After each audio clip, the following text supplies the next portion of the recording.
here we see Alice Lee outrating Ju and Jun quite a lot in bullet. I don't know. I don't like this opening. Very symmetrical, very solid, but she needs wins, and this is generally considered to be a little bit better for White without pretty much any risk. Right. Yeah, Alice is the one that needs wins.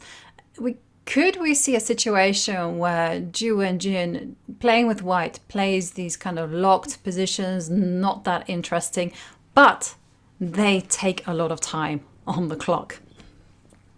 Yeah, I think we might see something like that happening, where she goes for very solid and slow play, not taking a lot of risks. And I think Alice, yeah, I don't like this approach. This looks like White is a little bit better. This is not at all what you want when you are behind in the match. Yes, and there we do see the rook come to c8. And there you see, true to Ju Wenjun's style, she doesn't make any radical commitments. Bishop takes e4. Instead, she just makes a nice improving move, getting ready to meet any potential c5s with d5, h5. Yeah, it is a move, but h4 is not going to be a deadly threat. No, no. All right, so we see rook d2 by Ju and Jun, slowly improving the position. Yeah, it's not easy for Aha. Her idea is to take the pawn on e4, so now the pawn on a2 is protected. So maybe queen a3, okay, so why cannot take us then the rook on c1 would be hanging. But rook d1, nice move, and now I think the pawn on e4 is gone. I thought maybe queen d5 was necessary by Alice. Yeah, she can't hold on to that pawn anymore. She can't really generate any play either, short of going e5, but that's a double-edged sword. Okay, there we do see a5. Okay, this is a nice kind of strategy here, at least make White's extra pawns weak. Yeah. So bishop 4 against rook a8. You're going to regain a pawn on a4, but the pawn on c6 will also remain a weakness. The pawn on a2 is White's extra pawn, but it's not the greatest extra pawn, as it's nicely blocked by the black pieces. So Alice having great drawing chances here, but that's not what she needs. She needs a win, and especially a draw that takes 140 moves would be very welcome for Ju and Jun. Yeah, absolutely, because there are only 15 minutes in this bullet portion that you do see that the rook has found itself on b7, queen to f3, threatening deadly threats on f7. That's why offering a trade, in fact, Ju and Jin could go for this. And there you do see rook c7. Rook c7, then followed by rook a7. It's a dream. Oh, yeah, but Ju and Jun has misplayed this. I think indeed you're right. Rook a7 would have been a better move. Now this should just be a draw for Alice, as there's no way to improve the position for White. So she's just going to have to shuffle back and forth. But yeah, Ju and Jun can shave a lot of time off the clock here. Yeah, and she's already just doing nothing. Now comes rook to c7, force the king to step back. Okay, f6. Ooh, rook takes And she... d4. Nice tactic by Alice. And now black might be a bit better. Yeah. Well. It's a turn up for the books. Ju Wenjun now has to survive this position. Yeah, I think if black can create a passer in the center, there's some chance, but it's difficult to do, as you can never play e5, so that's going to hang the pawn on d5. But Alice is going to try here. Rook a4 back, maybe? Yeah, rook b2. I don't see it. Okay, I guess maybe king d6 and e5 is her plan. She has to try to win this game, because already it's taking so long. I mean, already almost four minutes have elapsed. Yeah, but I was gonna say, I mean, do you use more time on the clock? So rook to b5, planning to meet rook takes a2 with rook takes d5. Okay, now the rooks have come off. This is complete draw. You need to offer the draw immediately and move on as quickly as possible. All right, so now we're finally going to see a repetition.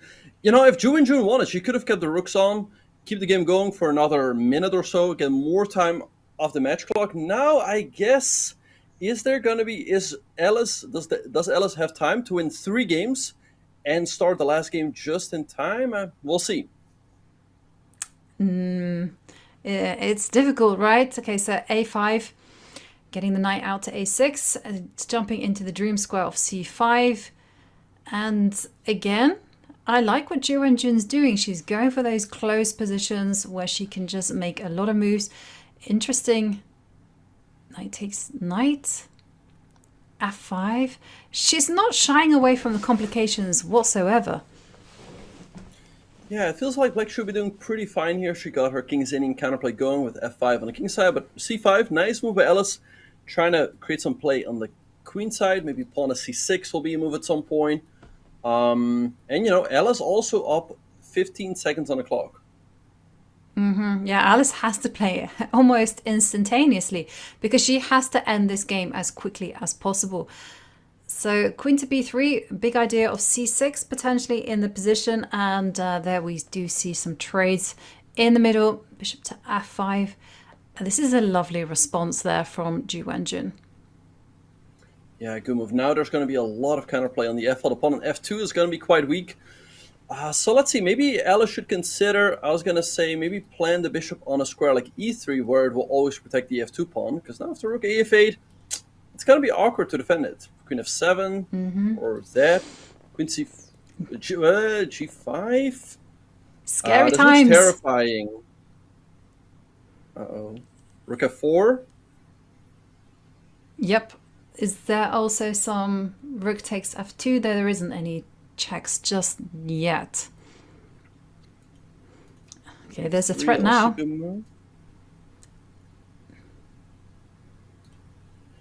Should e2 tagging the queen? Okay, at least now it's going to be more difficult for Black to get h4 in, and maybe you can put the bishop on e3, but this looks like a scary position for white and bullets. Maybe, okay, rook a7, creating some counterplay, okay.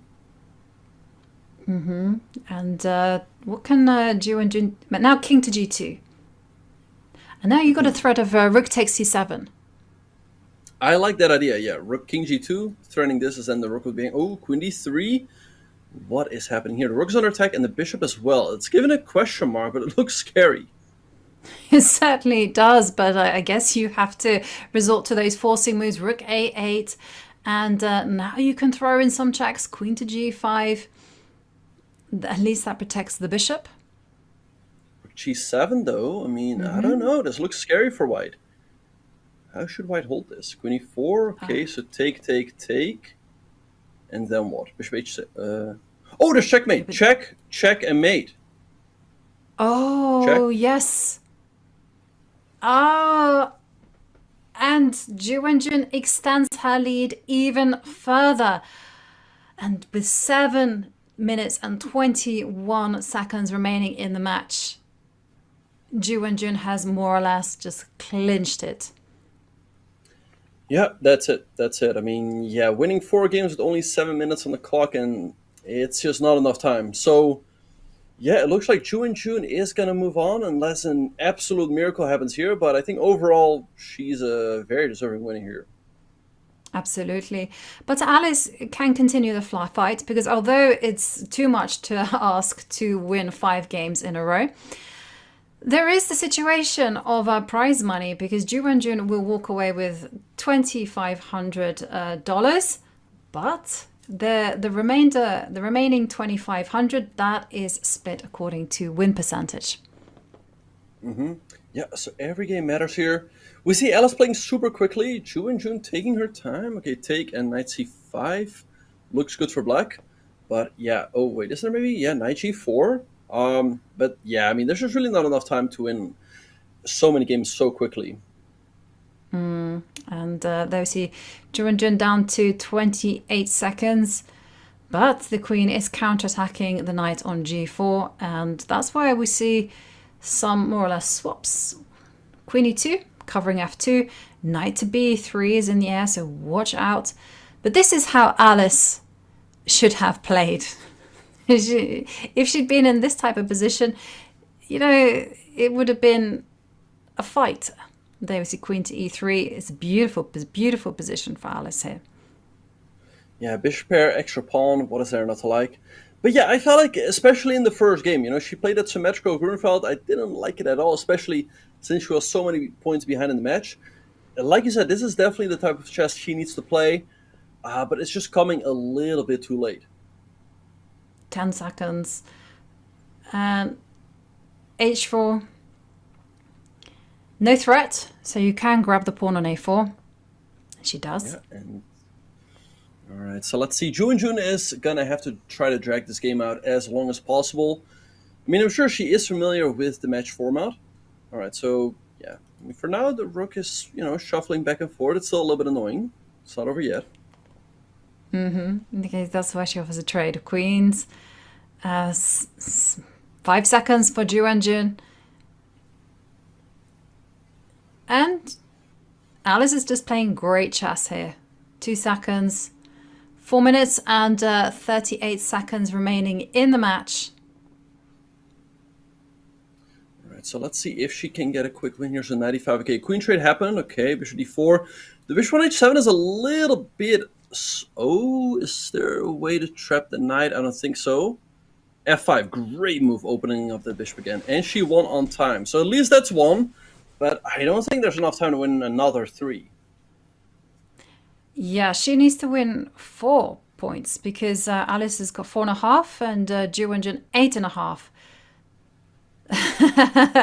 And that's huge. And there's only 4 minutes remaining in the match. Yeah, you need to checkmate Ju and Jun in a minute. Yeah, I need to go for Scholar's Mate in a few games in a row, but yeah, that's not going to happen. In this game right here, Ju and Jun is just up a pawn for not enough. Okay, 93. Yes, you get the pawn back, but black also damaged white's pawn structure, and black is having a very nice bishop pair here. Yeah, and I like the way that she, again, is just making sure that all her pieces are on their optimum squares. The rook was on an open line. Castles. Okay, well, hang on a second. Isn't there some attack against the e5 pawn? And yes, indeed, there is. Bishop takes pawn. And Ju and Jun just blundering a pawn, but it doesn't really matter, to be honest. Her goal is just to burn time on the clock. Yeah, it's all a little too late. Yeah, Ella's up a pawn here. Oh, knight c3. Uh-oh, hitting the rook, hitting e2, hitting a2. This looks annoying. Okay, now the a pawn falls. Okay, bishop takes c4. Okay, she's going to take on e2, but it feels like there Ella should definitely still be better as she has the more active pieces. Yep. And king to g2. We see trade of rooks. 2 minutes and 20 seconds. 7. Yeah. Yeah, it's just... Yeah, okay, rook e1. Now the knight just jumped to c3. I thought the rook should have gone here to the b1 square and then b7. But yeah, now, I mean, white's better, but you can't enter with rook. No, you can't, and that's going to take some time as well. So, okay, knight to b5, a4, rook b3, maybe rook b3, yes.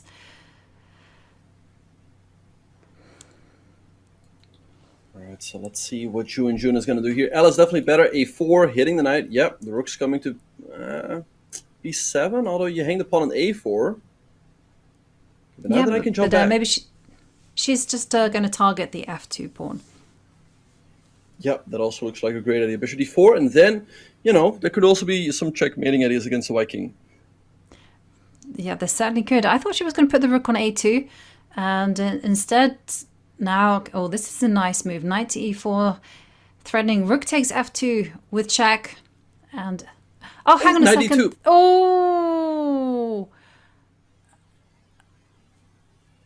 And another win for Ju and Jun as she opens up a 5-point lead. Yep, this is going to be the last game of the match. But if there was still any doubt, it's now just completely over. I mean, very deserved win for Ju. She's been in such impressive form in these last few games. You see her winning here, 9.5 points, 5 points lead. Her match in the round of 16, it was equally impressive. I just feel she comes to these events and she means business. She's got a point to prove. She wants to be the best in everything. Yeah, she's playing great chess, and I think she's definitely one of the favorites to go all the way and just win the event. Yep, I completely agree. I mean, we saw in Norway Chess Women when she beat everyone in the Armageddon. Great instincts, calm under pressure. And she's so flexible with her style of play. She can play e4, d4, she can play sharp positions. She's more than happy to spend 6 hours trying to grind out a win. And there we do see knight to h4 played. And here we see trade of knights. Yeah, Alice Knight's again gonna move playing somewhere. a good game. Yeah, maybe now take an e3. You can take an e1 after, but yeah, it's all not going to matter. I mean, overall, Wenjun was just a much better player. I felt like she outplayed Alice in many games. Alice, she held on in a few games, often when it came down to the time scrambles. But I think overall, Wenjun just really proved her strength today. Yeah, I completely agree with that assessment. From game one till now, she really has been asserting her dominance. And okay, well now Alice can finish on a high note. Knight takes d4, big threat of knight to f3. But there we see a giggle on the camera from Wenjun. She did not see that at all. But it doesn't matter. She can just resign and it's all good. Knight to f3 check. Yeah, king c1. Fortunately, this fork is not a disaster as the rook on d8 is hanging as well. But yeah, Alice probably is gonna win this game, but it's just not gonna matter. Yeah, overall, Wenjun is just really impressive today. Yeah. I've been very impressed with her opening choices, the way that she's launched the surprises. Okay, knight takes c2. Great move there from Alice. The whole idea is that the rook is just simply gonna overpower the minor pieces. Rook, yep. Rook to g1. Knight a1. Oh, that's a nice move to finish things off. And there you see, it was a spectacular match. And indeed, Alice Lee manages a spectacular checkmate. But nonetheless, she loses the match to Women's World Champion Wenjun, who walks into the semi-finals with a smile on her face after that commanding performance. What a player, Wenjun, showing her class, showing her fighting spirit. And there we see the scoreboard. We see it was even in the end in the bullet, but in the 5+1 and the 3+1, it was all about the Women's World Champion. Alice didn't really get a look in.